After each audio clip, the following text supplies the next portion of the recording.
গত ১৬ বছর জেল জুলুম নির্যাতন সহ্য করেছে বিএনপির নেতাকর্মীরা। গুম খুন হয়েছে দলের শত শত কর্মী। দীর্ঘ আন্দোলনের ফসল হাসিনার পতন। স্বৈরশাসক পতনের ১ বছর উদযাপনেই বিএনপির এই বিজয় র্যালি।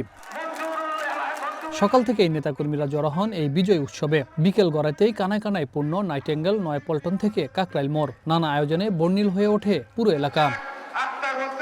বিকেল ৪টার পর নয়াপল্টন থেকে শুরু হয় বিজয় র্যালি। পল্টন, প্রেস ক্লাব, মৎস্য ভবন, পুরো এলাকায় তখন হাজারো নেতাকর্মী।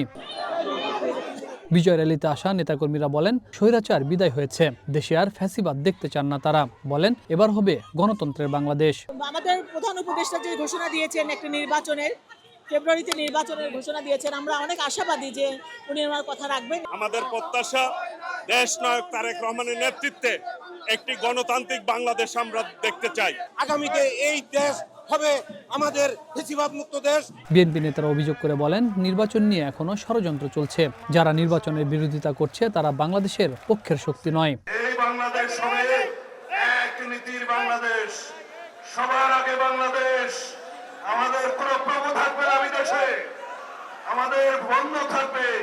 এই বাংলাদেশ তাবেদার মুক্ত থাকবে। এই বাংলাদেশ স্বাধীন, সার্বভৌম, গণতান্ত্রিক রাষ্ট্র হিসাবে আমরা সকলেই মিলে ঐক্যবদ্ধভাবে প্রতিষ্ঠিত করব।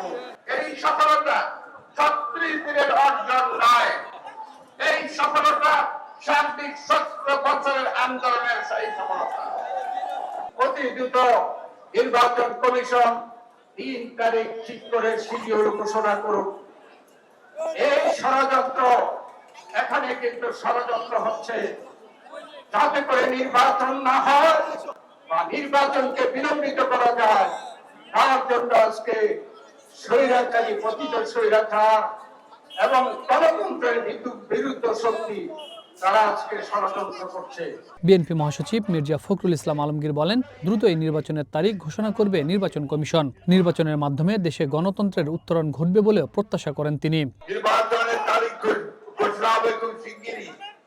আমাদের নতুন জুলাই ঘোষণাপত্র হয়েছে, সংস্কার আমাদের চেয়ারম্যান তারেক রহমান সাহেবের যে দৃষ্টিভঙ্গি ৩১ দফা, ৩১ দফার বাস্তবায়িত হতে চলেছে সংস্কারের মধ্য দিয়ে।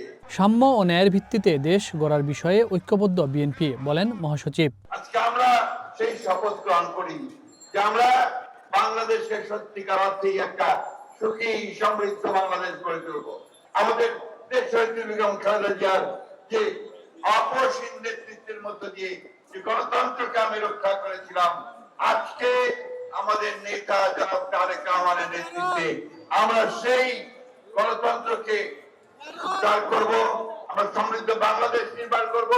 মৎস্য ভবন হয়ে বিজয় র্যালিটি শেষ হয় শাহবাগে এসে। এ সময় সড়ক জুড়ে সৃষ্টি হয় তীব্র যানজট। Habib Rahman, one news, Dhaka.